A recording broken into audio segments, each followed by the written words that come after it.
This is expected to be related to women and sports and transgender women not competing in college and professional sports. I believe we're going to get some more details on it momentarily, but you can see the gathering that is underway. We also think that right now the governor of Texas, Greg Abbott, is in the Oval Office, we believe, speaking with President Trump right now. So we'll get all of this to you as it unfolds. In the meantime, Iran is responding to the maximum pressure campaign and calls for immediate talks to strike a nuclear peace agreement with Iran. Iran's president insisting that they can weather any new sanctions that are thrown their way, while a senior Iranian official tells Reuters that Tehran is ready to, quote, give diplomacy with Trump another chance.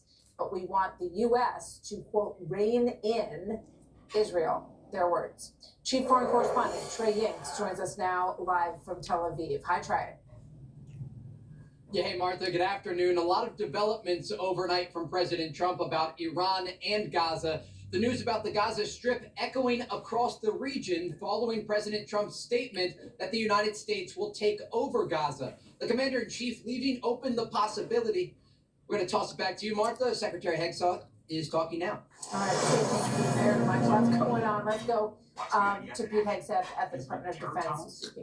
Understand the proximity, whether it's the Golan Heights or Hezbollah or the Gaza Strip threat that Israeli citizens have been under. And it always struck me the sense of purpose that permeates the state of Israel, living under an existential threat.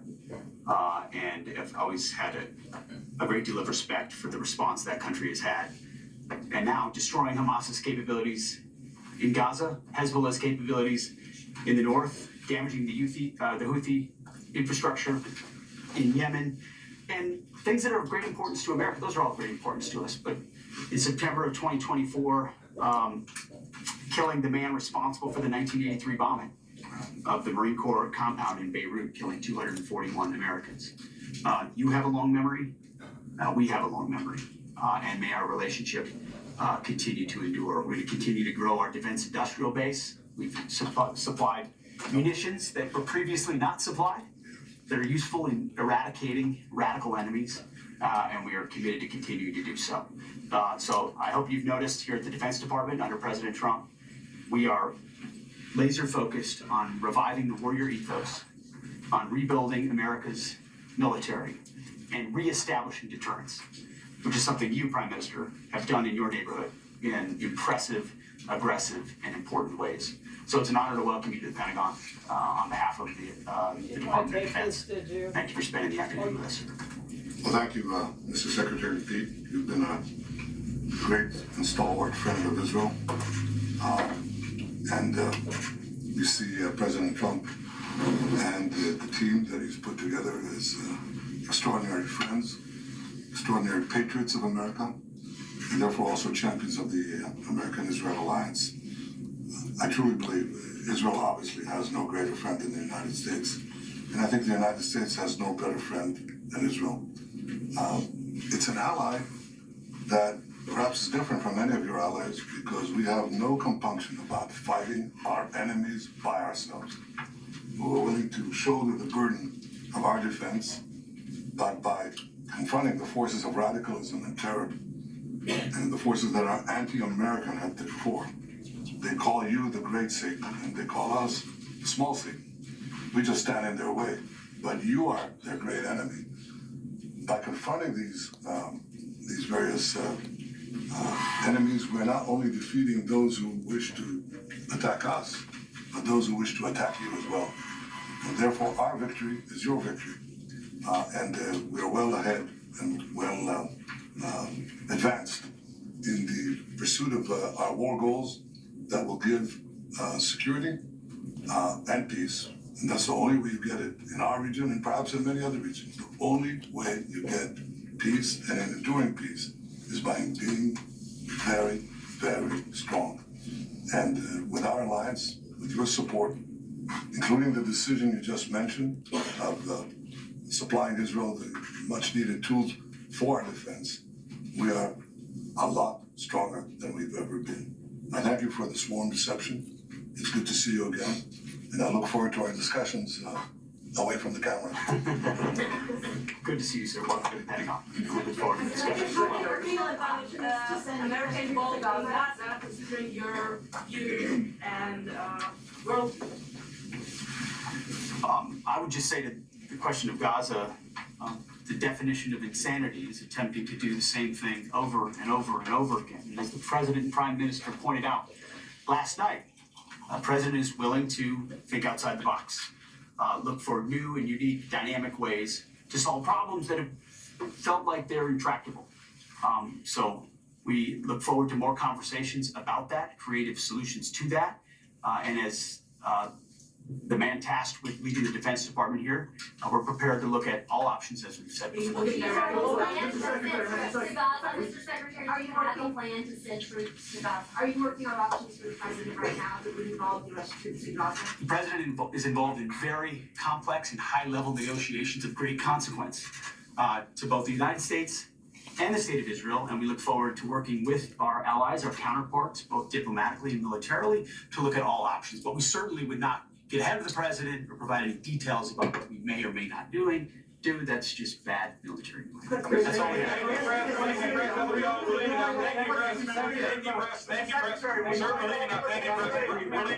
That goes. Now everybody's leaving, but a couple of questions did get in there for the Secretary of Defense, Pete Hegseth. You saw seated next to him the Commander of the Joint Chiefs, C.Q. Brown. Also, we saw Ron Dermer, who was a top aide to Benjamin Netanyahu, the president of Israel, and the president of Israel, warm dialogue back and forth, obviously, but Netanyahu is saying he looks forward to speaking with the defense secretary when the cameras are gone. And clearly there's a lot to talk about in terms of what any sort of U.S. control over Gaza might look like. What are the next steps for peace in the region post the tremendous war? And we're in a ceasefire period right now that is tenuous and fragile as all of this plays out. And could that fall apart as a result of some of this? There's all kinds of possibilities, but as Hegseth just said, well, they're looking to think outside the box here and get creative, given the fact that what has been undertaken so far over many decades has simply not worked in terms of finding a more peaceful and stable Middle East. So Secretary of State Marco Rubio is in Guatemala right now. He has been all over the region as he establishes relationships with the leaders there. He will witness the arrival of criminal migrants who were booted out of the United States. We heard a list of some of their offenses, and we're going to bring you that live next.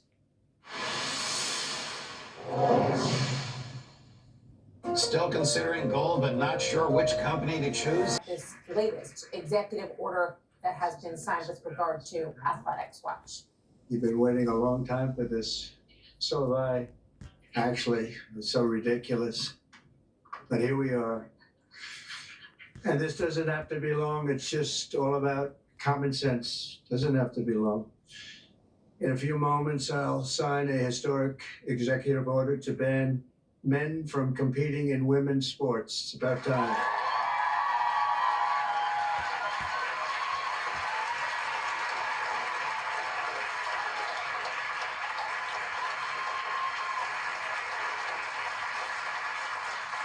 Under the Trump administration, we will defend the proud tradition of female athletes, and we will not allow men to beat up, injure, and cheat our women and our girls. From now on, women's sports will be only for women.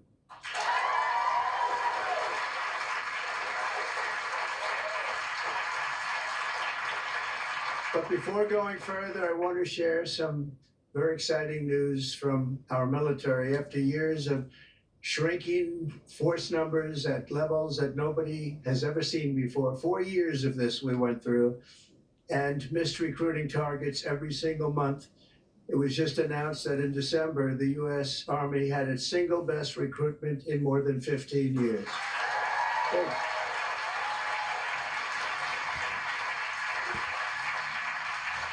Every single day, nearly 350 new soldiers enlisted to defend our nation, and they're very, very happy to have done so. We've done lots of interviews, and We asked why this was taking place now, and they just said there's a spirit about our country that they haven't seen in many, many years.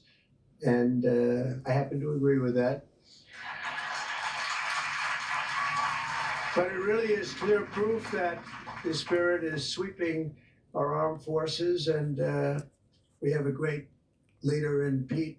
As you know, we all know Pete so well. It's going to be fantastic, and so many of our great heroes, and people are starting to understand what hero is all about. So that is something that is very important. We've gotten the woke lunacy out of our military. And now we're very importantly getting it out of women's sports. That's taking place very strongly.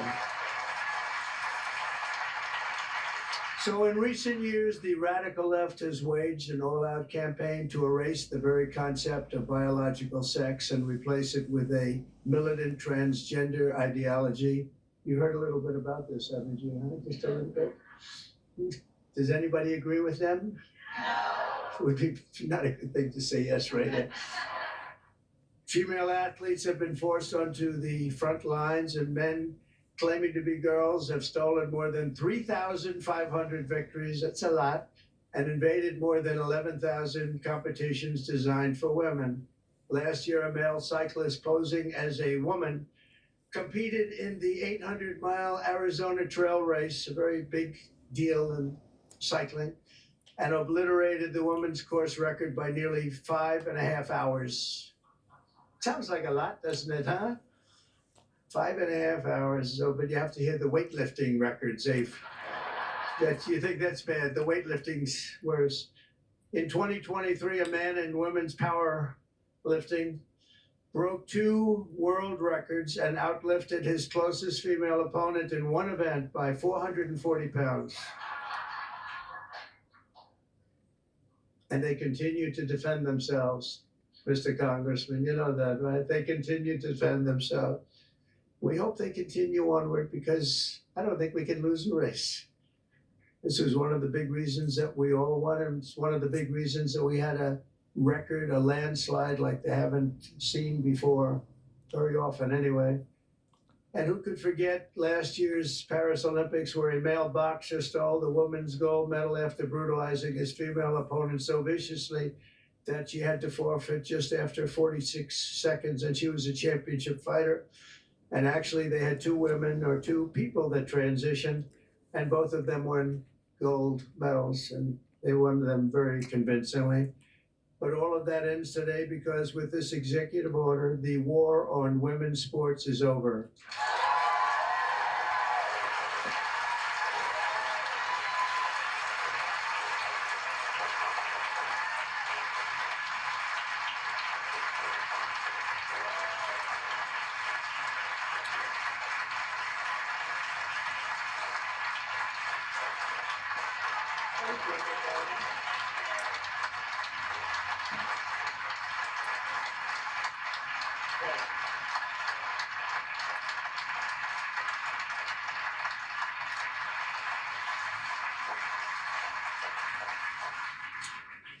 Should have been done long ago, actually.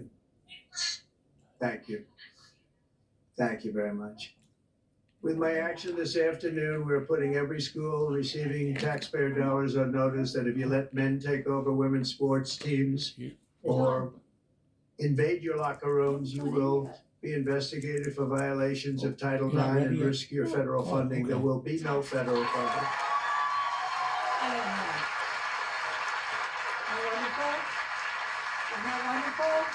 It's wonderful. So this will effectively end the attack on female athletes at public K-12 schools and virtually all U.S. colleges and universities. I don't think we've missed anything, but if we do, Thank you, we'll make it up very Lord. quickly with an order.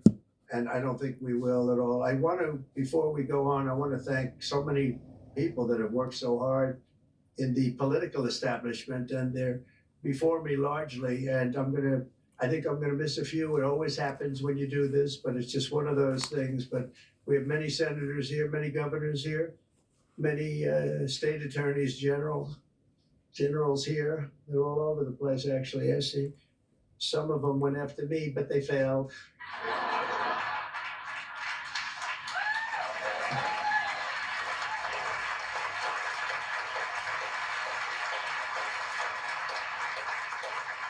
And they're really friends, and they're friends of women's sports, that I can tell you. So Senator Marsha Blackburn, where's Marsha? Hi. Senator Katie Britt. Thank you, Katie. Mike Lee, where's Mike? Mike. I love his new haircut. I love that haircut, Mike. He just said the hell with it, right? I think you look great. Senator Cynthia Loomis. Cynthia, where are you? Cynthia, hi Cynthia. Doing a good job. And Roger Marshall. Thank you, Roger. Great. Mark Wayne, Mullen, Oklahoma. I love Oklahoma. I don't know what it is, Oklahoma. I went 77 out of 77 counties. It's never been done. Second was Ronald Reagan, 56, right? Yeah. And Tommy Tuberville, a great coach. You know, his quarterback was named Mahomes. He was a great college coach. And I said, how good was he? He said, you don't want to know how good. He made me into a great coach. He's pretty good quarterback, right? Yeah, he was very good. He's a good guy too. Also governors, we have Governor Glenn Youngkin, Virginia. Thank you, Glenn. Good job. Bill Lee of Tennessee. Bill, thank you. Jeff Landry, Louisiana. Thank you, Jeff. Kim Reynolds of Iowa. Thank you. We're trying to move, you know, education back to the States. You do know that. We're making a big move, and we're counting on Linda McMahon. Linda McMahon. And sitting next to you is the new star is born. Caroline, congratulations. You've done good. New star. Star is born. Patrick Morrissey. Patrick, congratulations. Great race. A great friend of mine, and he's really helped us at the border, done a great job, of Texas, Greg Abbott. Thank you, Greg.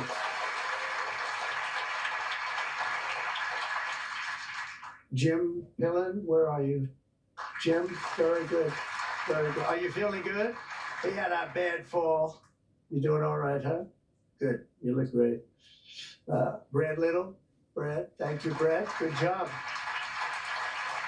Good job. Do you like education going back to your state? You'll make it top, right?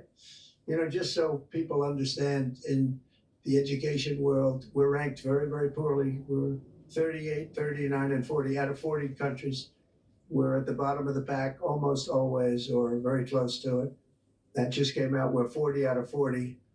And if we move it back to the states, I will guarantee you that if you take Idaho, you take Iowa, you take almost any of the states that I'm looking at right now, they'll be as good as Norway. You have Sweden, you have Denmark. I must say you have China that's very high in the pack, which is no longer, we can say it has to be a small area. China is very big, but they do a very good job. But we'll have at least 35 of our states that will be as good or better than any of those countries, and we have to get it done. Attorney General Steve Marshall. Steve, thank you very much. Steve, wherever you may be. General Tim Griffin, thank you. Thank you. A person who is so wonderful. Brenna Bird, where are you? Brenna Bird. Thank you. She supported me before people wanted to support me, right, Brenna? Wow, thank you very much. I appreciated it. Andrew Bailey, great job. Where is Andrew? Great stand up, Andrew. One of the great attorney generals. Thank you very much. One of the greats, really. And Jason Miyares. Thanks, Jason. And now we get back to our members of Congress, and we'll go quickly, but it's a great group of people. Steve Scalise is right in front here. What a brave guy Steve is. Steve went through a lot, and he proved one thing to me, only one thing, that his wife loved him. His wife loves him because I went to the hospital that night and he was not given even a shot, right, Mike? And I was with him and I was with his wife and she was devastated. She was really devastated. And I've been to, similar situations, not quite as bad, but the wives were not so devastated. And I can tell you that great wife of yours loves you. So anyway, and what you've done is incredible. The way you've come back, it's you look better now than you did before it happened. Oh, but nobody wants to go through that. Yeah, it's amazing. Tom Emmer doing a fantastic job. Thank you, Tom. Great job. Lisa McLean. Lisa. Hi, Lisa. Hi. Good job. Virginia Fox. Hi, Virginia. Tim Wahlberg, Michigan. Tim, great. Jason Smith, great man on taxes. Great man on how are the taxes doing? Okay. We're going to get good things passed, I hope, right? Juan Cisco Maris, Arizona. Where are you, Juan?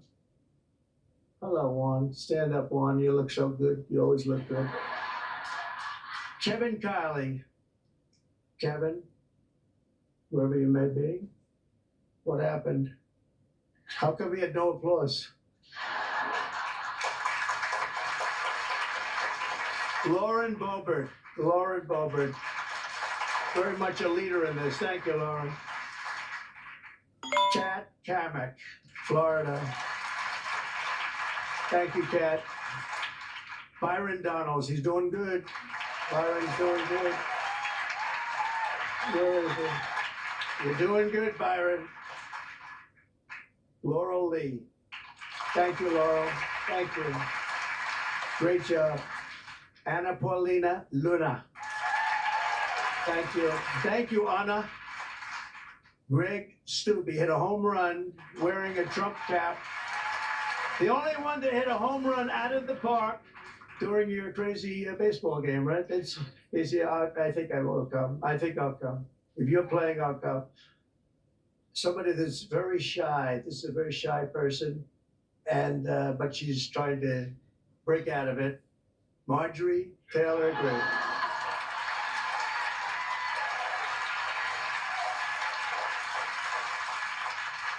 Victoria Sparks.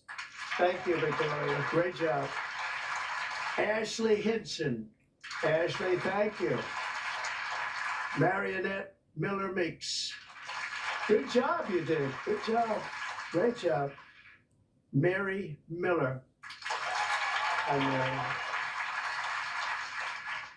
Julia Letlow. Hi, Julia. Claudia Tenney from New York. Claudia. Hi, Claudia. Hi. Great job. Nicole Meliatakis.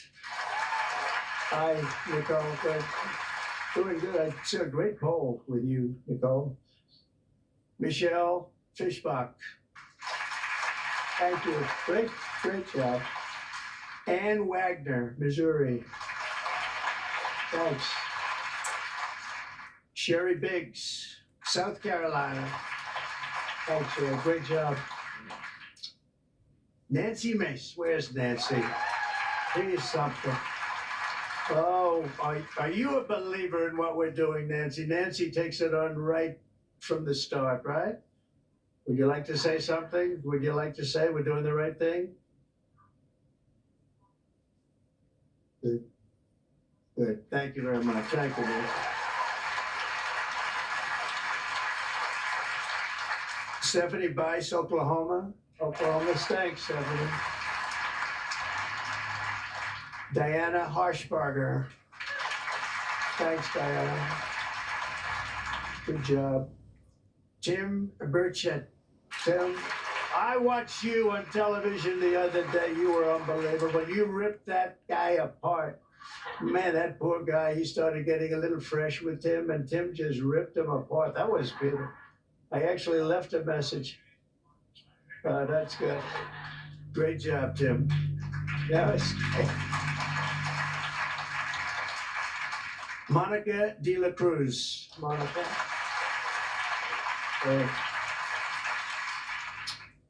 Ronnie Jackson. Ronnie.